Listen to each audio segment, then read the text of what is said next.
Welcome to the Journal of Biophilic Design podcast.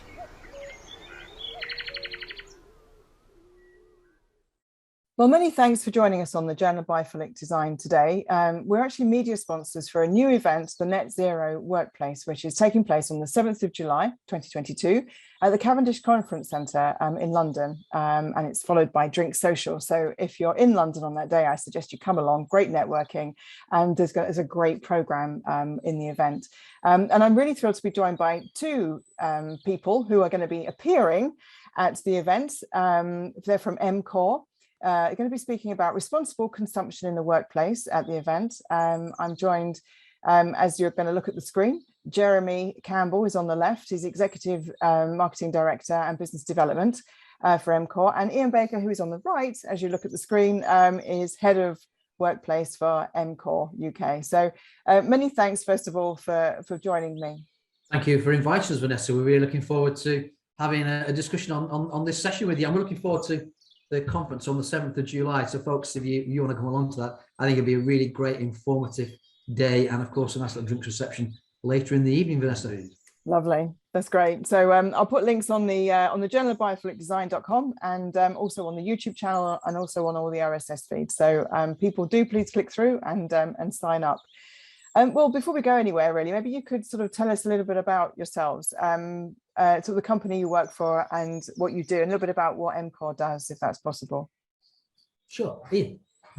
Oh, so You're the leader. I'm from Workplace, yes. So my name's Ian Baker. I'm Head of Workplace at Emcor UK.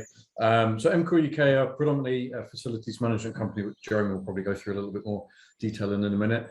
My role, as I said, is focusing on workplaces, and we look at our customers and try to help them navigate through the new world and new ways of working, specifically post-pandemic now, obviously,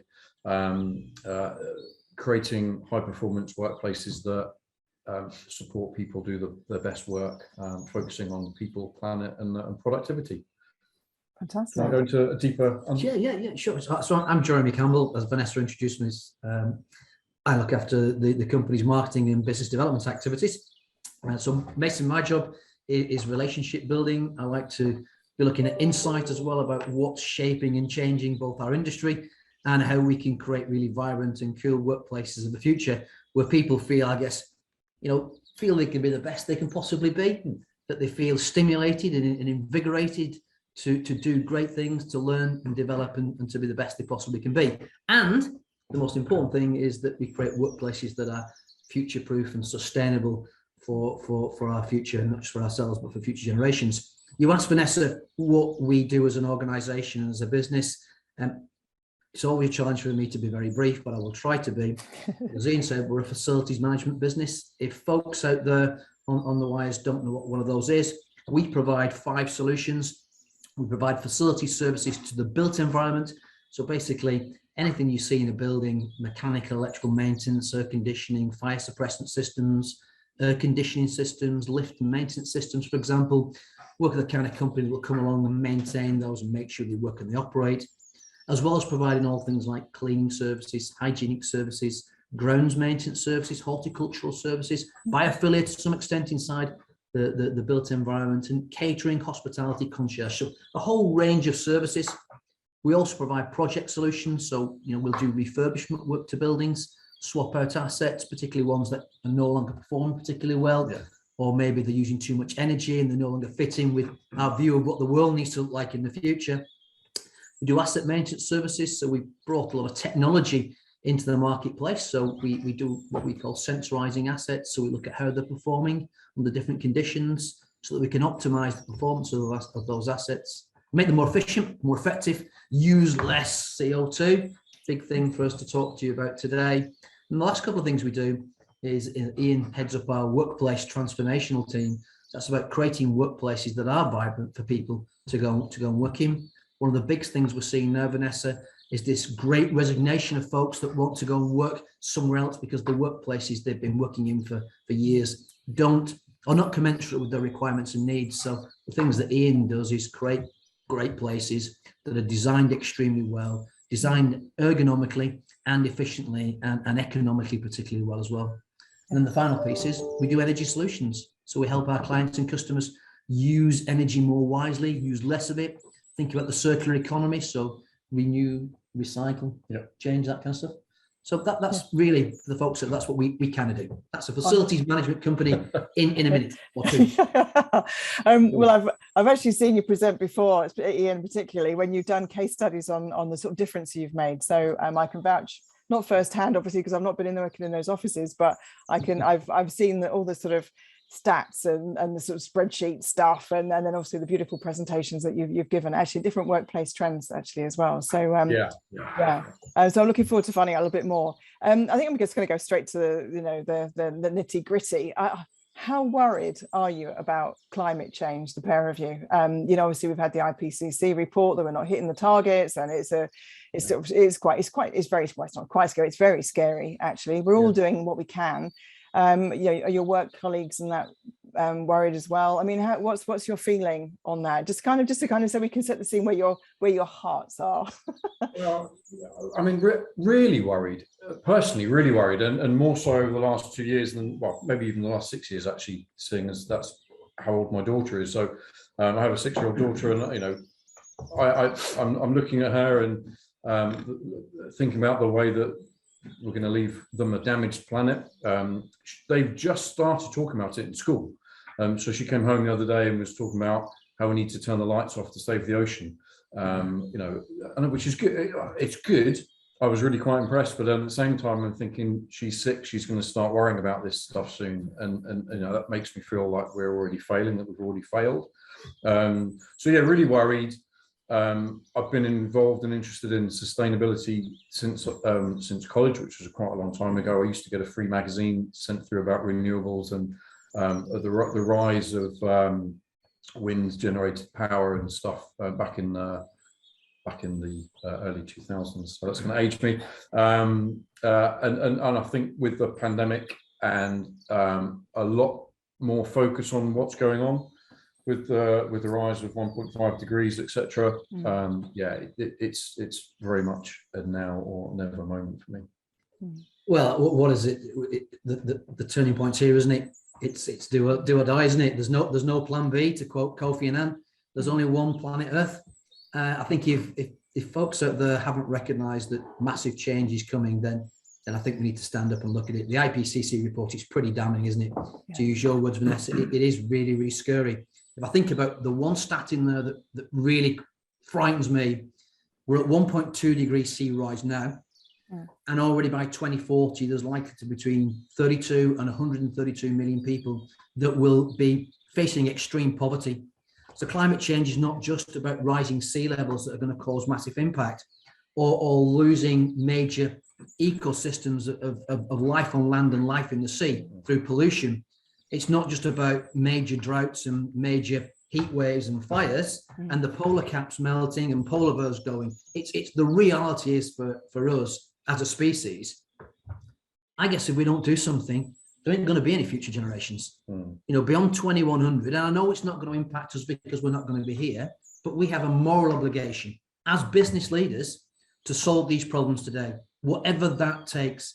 For me, certainly, it's the only thing that I am concerned about. So as an organization, we're always thinking about, we listened to Davos 2019, 2018, purpose, not profit. Our business is about purpose. More organizations need to think about purpose, because if we don't do something, there's going to be a lot of problems, Vanessa, in the future. I think another thing for me that always worries me, I'm a big supporter of WaterAid. And if you look at some of the stats from WaterAid, 1 in 5 people do not have access to basic clean water. That's about 770 million folks. Yeah. Worse than that, 1 in 10 don't have access to basic sanitation. You're looking at over 1 billion people that don't have basic sanitation. And the IPCC report talks about kids under 15, 40,000 plus folks dying of diarrhea. That's because they don't have access to basic water. Climate change is going to make this 10 times worse.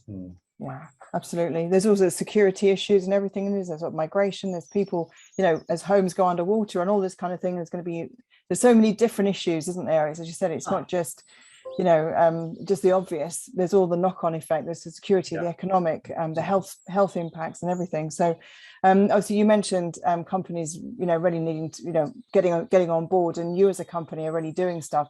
The companies that you're obviously facility managing or engaging with, are you finding that they're actually genuinely concerned about doing something about it, or are they just playing lip service? Are they actually? Do you think there's a genuine need? Is it like does it depend what sort of company it is, or is it is there just like, do you feel like it's a sea change? Yeah, I mean, two bits to that, I think, Vanessa. The companies that we look after, they're companies like us. So, you know, we're very picky about who we work with, actually, aren't we? We tend to you know, interview them as much as they choose. Selective. And we so they have a very similar mindset to us, and they're not generally paying lip service. They're actually doing something about it, and we're helping them do something about it. I think for me that there are a number of other companies, however, that, you know, that are playing lip service, and unfortunately, you know, do jump on the fashionable bandwagon about talking about climate change and talking about carbon net zero, and use that as a marketing tool almost, as a way. So I'm a bit pessimistic. I think that there are some companies that are doing really well, and there are some that unfortunately are just using it as a marketing tool. We did, Vanessa, a couple of pieces of research. So Charles Schwab, they're an investment company. They published some stuff, I think, in Forbes or Investors Chronicle a few weeks ago, saying that 44% of organisations they interviewed, investors they interviewed, I beg your pardon, were seeing organisations, to Ian's point, paying lip service to environmental, social, and governance, ESG, which is not really great. And, you know, if investors are not taking it as seriously as we should be, then organisations aren't. But we ran a survey through LinkedIn late last year and asked organisations how prepared they were for the challenges of the 1.5 degrees C rise. And broadly speaking, we found that about 13 or 14% responded back saying, yeah, we're fully prepared. We're right on this. We're on scope 1, 2, 3 emissions. We know exactly what we're doing. 28, 29% were saying, yeah, we're fully prepared. We're on a journey. We know what we need to do. But nearly 50% said that they were neither prepared or not fully prepared at all. So over 50% of the respondents, basically, as Ian said, are paying lip service. They're just not getting into this. Yeah, no, exactly. Yeah.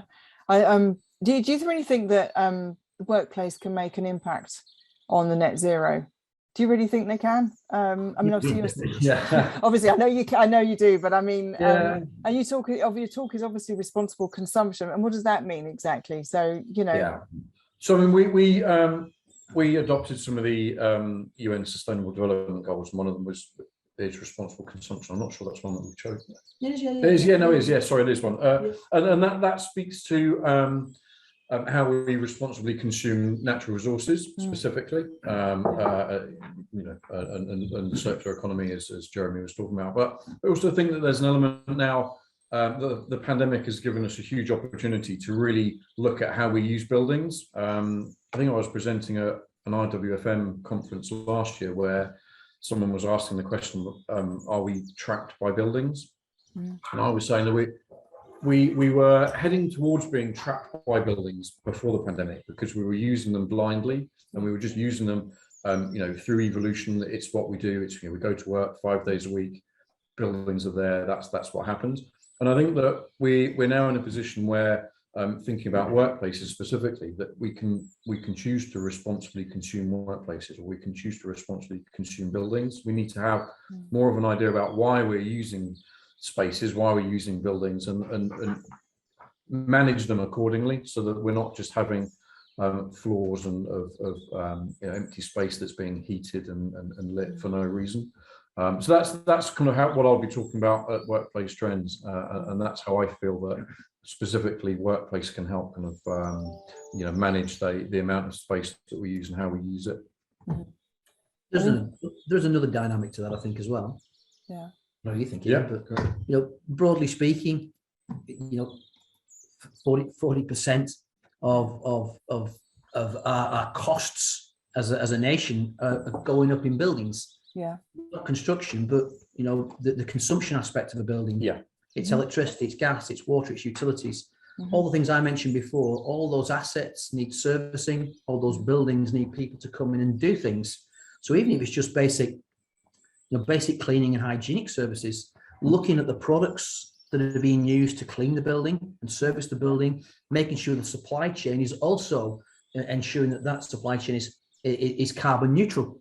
So there's so much that we can do in the workplace. It's not just about the building materials, whether using stone or natural woods or the CO2 aspect. It's the servicing piece as well. Plays a massive role in helping us achieve, you know, a lower carbon future.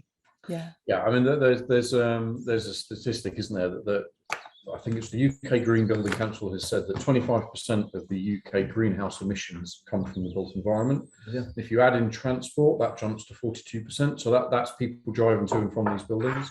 The life of a building can be a really long time, but the design happens, you know, once, doesn't it? So if we're designing correctly, then the life of the building will contribute positively or negatively. And that's the thing that we need to make sure that we're doing now. We need to make sure that those buildings that are going to be with us till 2050 are decarbonised and retrofitted so that they are not contributing negatively to the whole climate change aspect. Yeah, absolutely. Because you think, you know, we talk about, I mean, I talk to a lot of architects, and they're designing, you know, biophilically, they're designing, they're very much with the earth, and they're all this kind of thing, and it's fantastic.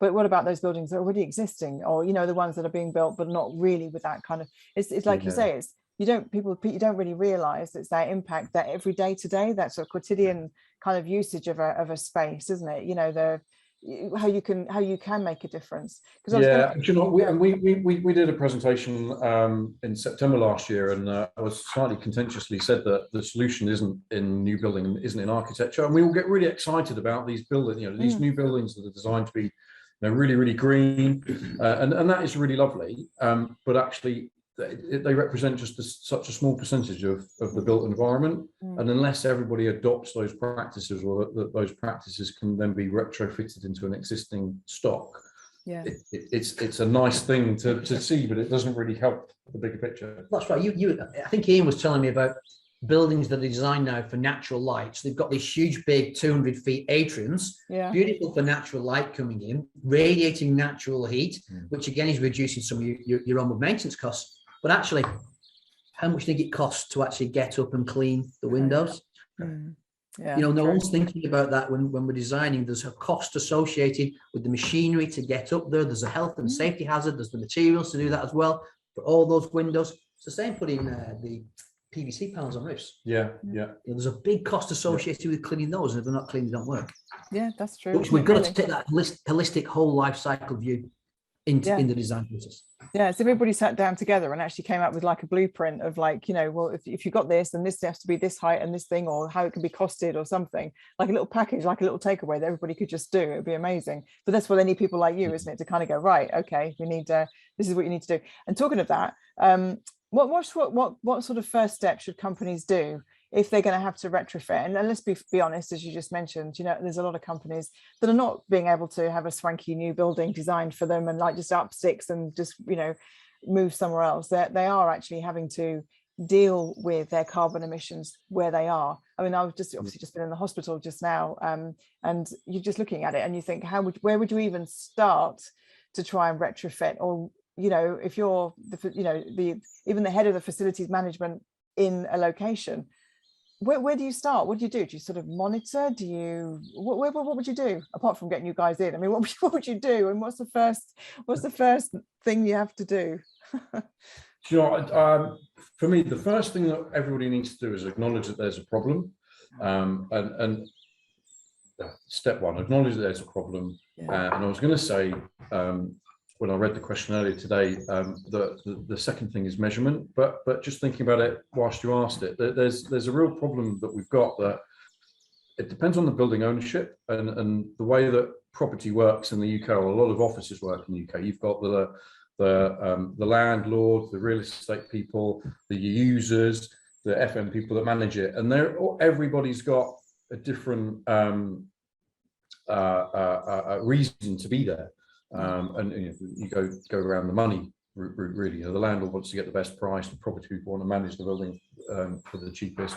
We want the best user experience, and we've got to try to. So the real challenge is aligning everybody's wants and needs to align it towards more climate positive solution. But yeah, so measurement though really is the key, isn't it? I think you can't change what you don't measure. But yeah, and you've done a lot of measurement work, haven't you? Things like Leesman type studies, yeah, that are helping folks understand how the buildings are being used and what people think of it. Yeah, I think which can be used to help designers rebuild and retrofit. You can put some of that thinking into the design, say of a new, I don't know, new air conditioning units, the new lighting systems. Yeah. So we do. We're Leesman Advanced Practitioners. So Leesman is a survey tool that captures employee workplace experience, which gets quite granular. So it's a good starting point to understand how the building is contributing to the people that use it. We also did a lot of studies in the indoor environment, so CO2, temperature, humidity, and VOCs. VOCs are quite interesting in terms of products that off gas that are made from petrochemicals. So we're always surprised that there's a lack of measurement in buildings, and that people, when people go into a building, pretty much hand over the responsibility of the environment they're about to be in to someone else, usually an FM provider. Yeah. But you just give that responsibility to someone else. You have no idea whether that environment is good for you or not. So I think there's going to be a rise of mobile tech that people will be carrying around with them, so they can see what the CO2 levels are in a meeting room that they might be in, or see what the VOCs are, and that's going to get easier as this tech gets smaller. So for me, measurement's got to be the first thing, so you can work out what you're dealing with. Mm-hmm. It's really interesting. Jeremy, do you have anything, or are you because he does the job? Would you would you say, well, I'll go with that then? No, do you know what? It's a really great question, because where do you start with grade 2 listed buildings? We all know that grade 2 listed building, generally speaking, from a CO2 and energy perspective, they're extraordinarily inefficient. Go to Whitehall, it's extraordinarily inefficient. So where do you ventilation? Good for great ventilation and great for space. So it's good for the health and mental well-being side of things. So yeah. I mean, hit the nail on the head, really, Jeremy did there. But with every building is different. Every building is constructed differently. Every building was built in a different time where the building regulations are different.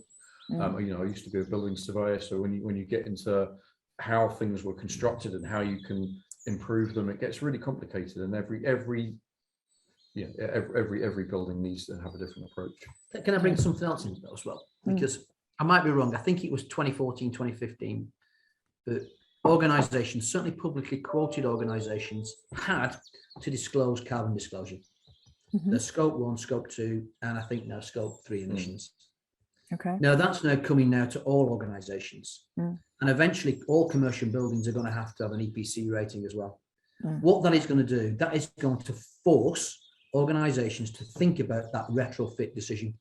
How do I ensure that my buildings perform more efficiently, more effectively, that I can clearly demonstrate that I am on a carbon reduction, carbon changing path. So I think it's not about the designers retrofitting or FM companies coming and suggesting alternative ways of doing stuff. I think organizations are going to have to start to take hold of this problem and recognize that they have to do stuff. Yeah.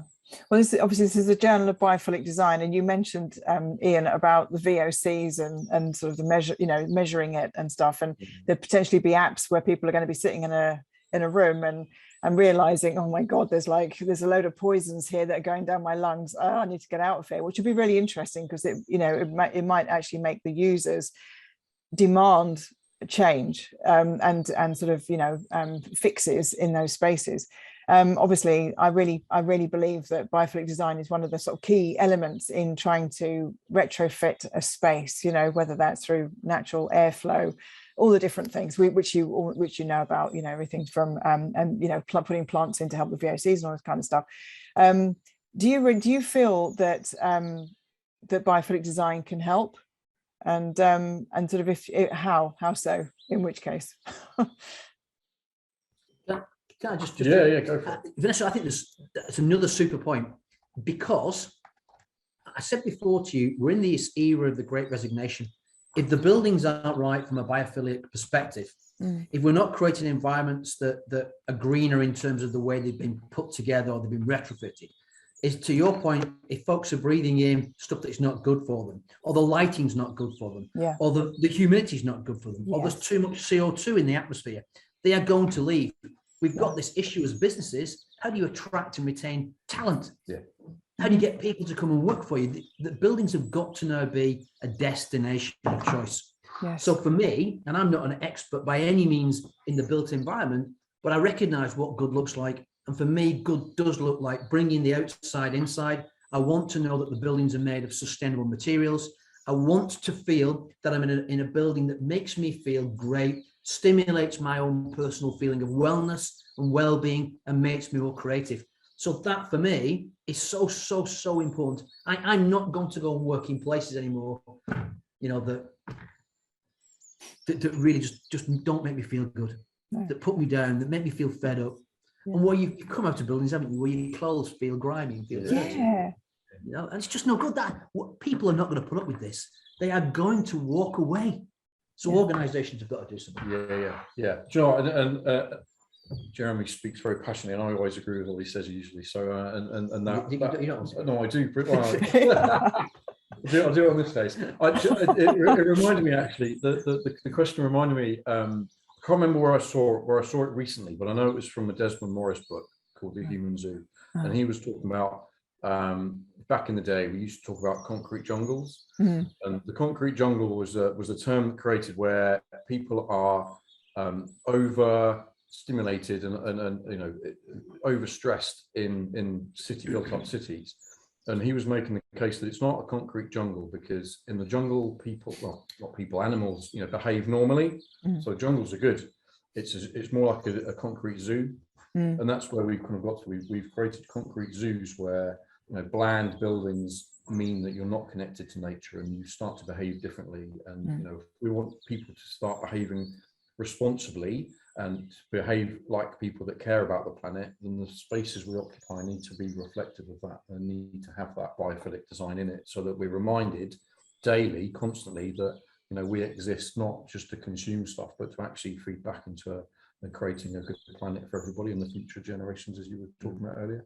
Yeah, absolutely. I think it's Nigel Osland, isn't it? His book on the Workplace Zoo. Nigel's done the Workplace Zoo, which I think is kind of like, I think that's where I got it from, isn't it? Because that's what he mentions Desmond Morris. Yeah. So listeners as well, you can. I did an interview with Nigel, so look back on that one. So it's actually called Workplace Zoo. But it's really interesting how we've just kind of morphed into this sort of concreteness, isn't it? It's like rather than really, it should be full of life, so we're inspired and we feel alive, not least in hospitals, in the workplace and stuff. I mean, like you mentioned, Jeremy, you go into some workplaces and it's like, you just want to come out. You feel sick, don't you? You actually feel, with the fluorescent lights and everything else, you feel like you've kind of been through like a round with Mike Tyson or something. You just feel exhausted and you don't quite know why. And it could be the air quality, it could be the lighting, which is often the lighting, isn't it? Or cleanliness as well. You don't even realize that there might be grime and dirt and stuff around, where it's not being cleaned properly. But there's also the care of their staff, isn't it? So I'm sort of, but it is, isn't it? If you care for your staff, you're going to care for the building, you're going to care for the environment that they're in, and as you say, it's going to entice people back to the workplace if that's what we're trying to do, for collaboration, for teamwork, for innovation, for all these amazing things that we do when we get together. So to have these sort of biophilic design elements, I think is a really wonderful, life-giving way of creating healthier workplaces. And I know you guys sort of obviously use and you obviously in your facility management kind of everyday stuff that you do, there's all different elements of biophilic design that you have to, and I'm putting inverted commas, manage or install or whatever. For you, what are sort of like some key elements of biophilic design that you see working better, maybe to help the net zero kind of mindset or, you know, target. So is there anything that you're using or you know, reading about that you think is a positive for people to include in their workplaces? Yeah, do you know, I think the most talked about stuff recently is things being reused, and I'm seeing a lot more about that. And you know, we used to be in a cycle where every 10 years offices would just, you know, throw all the furniture away and start again, and there's a lot more reusing of that office furniture coming in. You know, not just reusing it, but refurbishing it and then reusing it. I think to name check Herman Miller, I know they do that quite a bit with their with some of their chairs, but there's a lot more desking that's happening in, and I think that we'd be aiming to push that kind of product for customers, so that we can kind of, you know, do that whole circular economy piece. And also there's a lot more discussion around sustainable carpet, so carpets that's made from discarded fishing nets, which is really quite valuable. I mean, there's a double whammy that's taking fishing nets out of the ocean and then reusing it somewhere else, which is I think is a really good thing. So yeah, for me, it's a lot about the materials that we're using and trying to use them as long as possible. Yes, I'd add to that. We're seeing some customers do a couple of things. Whether you class it as biophilic design, I think I would, but bringing more pictures into the working environment on huge big walls that resonate with the outside. So we work with quite a few utility organisations who bring the reservoirs into the building so people can see what they look like. They're building furniture out of used pipe work, for example. You know, so sort of big sewer pipe works. They're bringing them inside so you can see the product. So you're not having, they're reusing their own network inside their own building. So they're almost creating what's outside inside.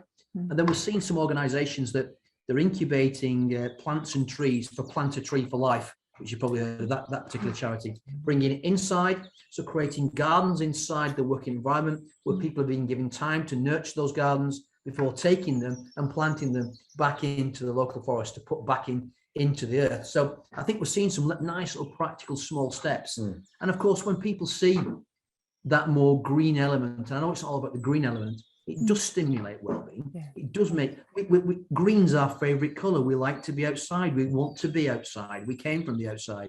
We shouldn't be living and working in all these buildings. I know it's a bit of a challenge in Britain because it's raining most of the time.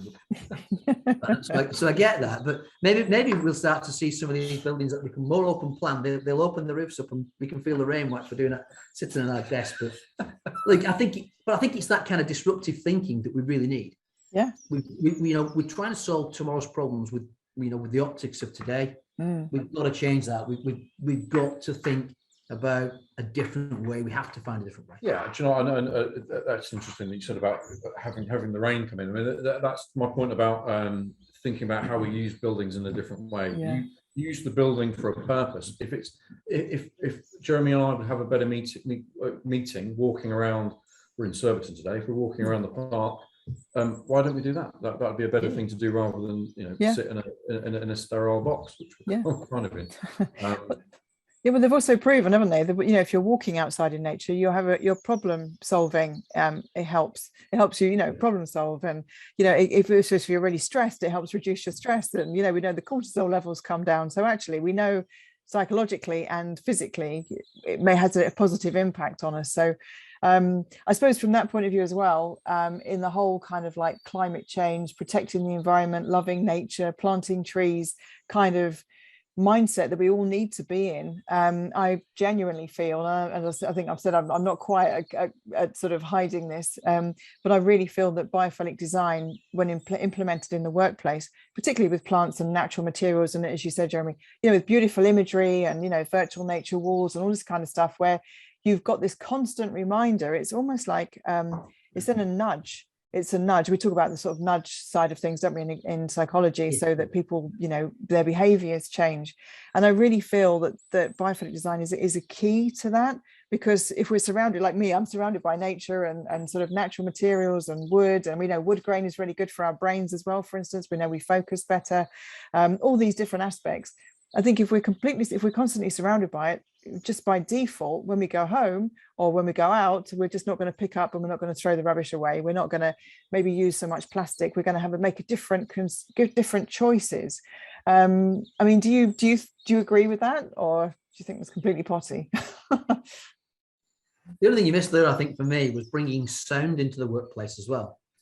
Yeah. You know, 'cause I do think, you know, we are influenced by sounds. We like running water because it's therapeutic. It makes us relax. Mm-hmm. You know, we like sometimes, you know, nice, pleasant music or different kinds of music, which again, you know, in the workplace, if I was to switch on, I don't know, bring my ghetto blaster, so that's a really old expression. I remember those. Bring my iPods or something and be listening music out loud, folks wouldn't be quite happy with me, would they? But it makes me feel happy. Why can I not do that?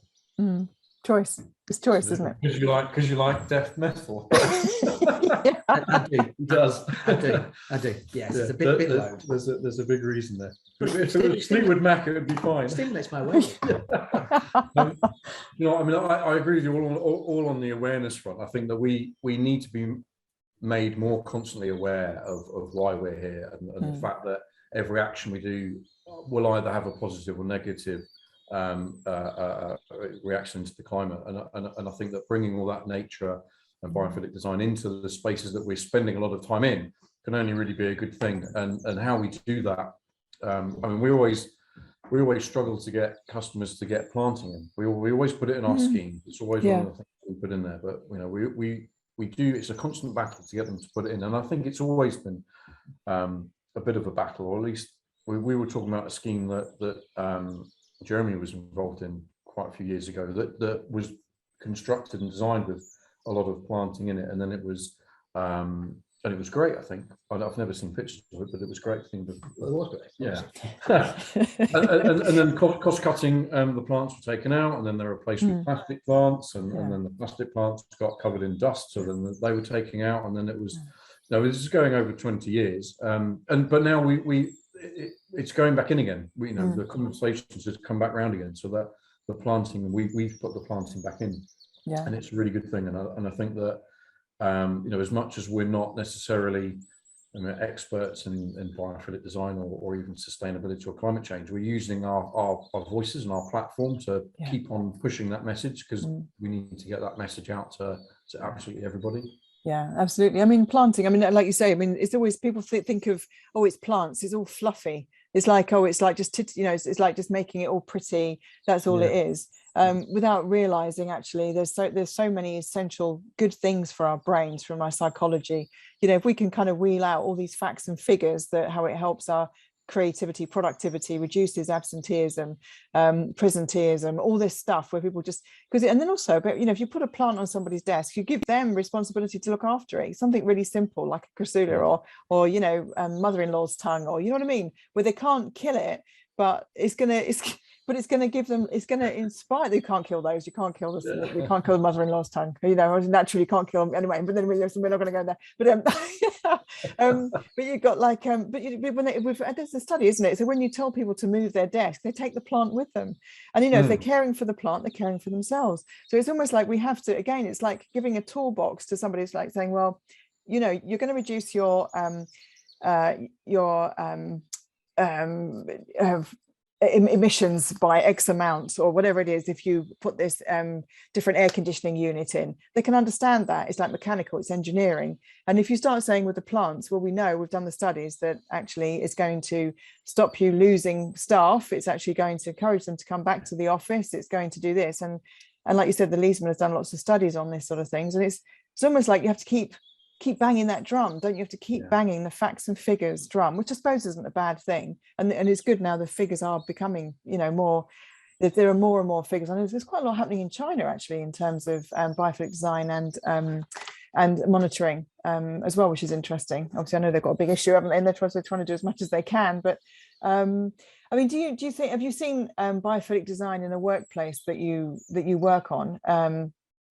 That's had an impact on sort of carbon footprint? Might be a bit of a difficult question, but I'm asking you anyway. Well, we talked about this before, didn't we? We did. And I think that we were, well, the short answer is it's tricky and potentially not to the level that we would have liked to have seen it. in honesty, and I don't think that's not for the want of trying. Well, yeah, it isn't for trying, but I would add two things. So we've done research in the past. I'm thinking of the whole life products plus stuff. So we've done research with LCMB, Oxford Brook University, NATS, to prove the relationship between poor productivity, poor performance, poor well-being, I guess absenteeism, maybe not presenteeism, but certainly absenteeism, on increased levels of CO2 in our working environment. And generally speaking, I think correct me wrong here, but 500 parts per million, you're about okay. If you get over 1,000 or over 1,500 parts per million of CO2, and it's a natural gas, so it obeys the natural gas laws and it dissipates all through the atmosphere, your brain starts to switch off, you become less cognitively responsible, your productivity starts to drop off, and folks generally are either being absent or just not doing the work properly. And we've demonstrated that's the case. So what we try to do now is we encourage people, Luke, measure your CO2. Let's keep those CO2 levels down. If you've not got natural air ventilation in your building, you need to have it. You need to have air conditioning systems in your building that work and that are maintained properly, that are optimized as well, because if they're not working, they're no good. And equally, to Ian's point, get outside sometimes, think about that. So we are starting to see, when you've got evidence, we're seeing organizations pick up biophilic design in a slightly more proactive and positive manner. But I do think there's something else around this. It's around cost. So we've got to your point, Vanessa, we've got to make that empirical measured link between human cognitive performance, productivity, wellness, well-being, absenteeism. When you think about folks that are depressed because they're going into poor workplaces, or that they're feeling anxious because the workplaces are not good enough for them. Once we can say, look, what's the real cost of absenteeism in this country? And it's in the teens, it's in the hundreds of millions. Yes, it is. It's so much money. It's nothing compared to doing more biophilic design, bringing planters in, using sustainable materials. To your point before, bringing nice woods and nice colours that make us feel good. For me, it's a must do, but you need that empirical evidence. I was going to say, Terrapin Bright Green have done the economics. Is it called the economics of biophilic design? It's a brilliant thing where they've broken down all the different elements of biophilic design and the impact it's had on like healthcare and workplace and different things. So it's they've done quite a lot of evidence, and that was quite a few years ago. So, and I know they're just building on that. So it'd be interesting, if there's like a kind of joined up database of stuff, that we can go on.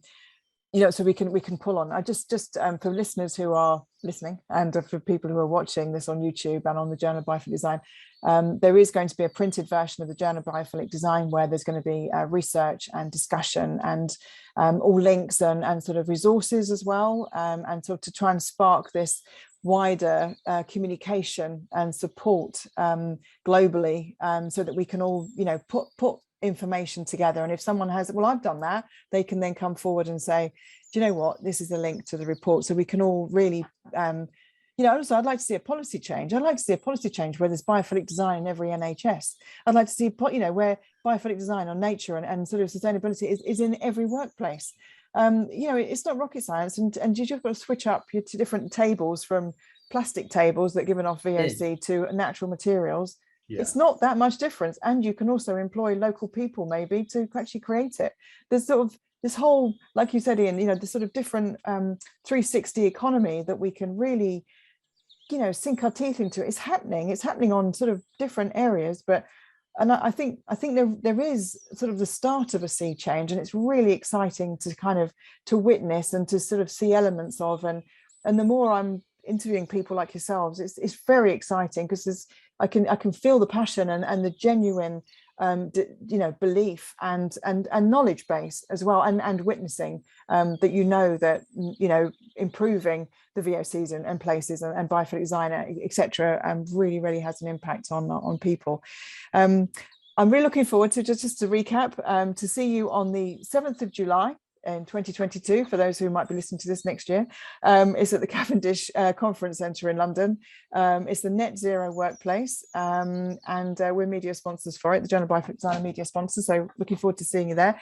But before you go, a question that I ask everybody on the podcast, and I think this is my favourite bit of the podcast, so forget about all what you've said just now. But if you could paint the world with a magic brush of biophilia, what would it look like?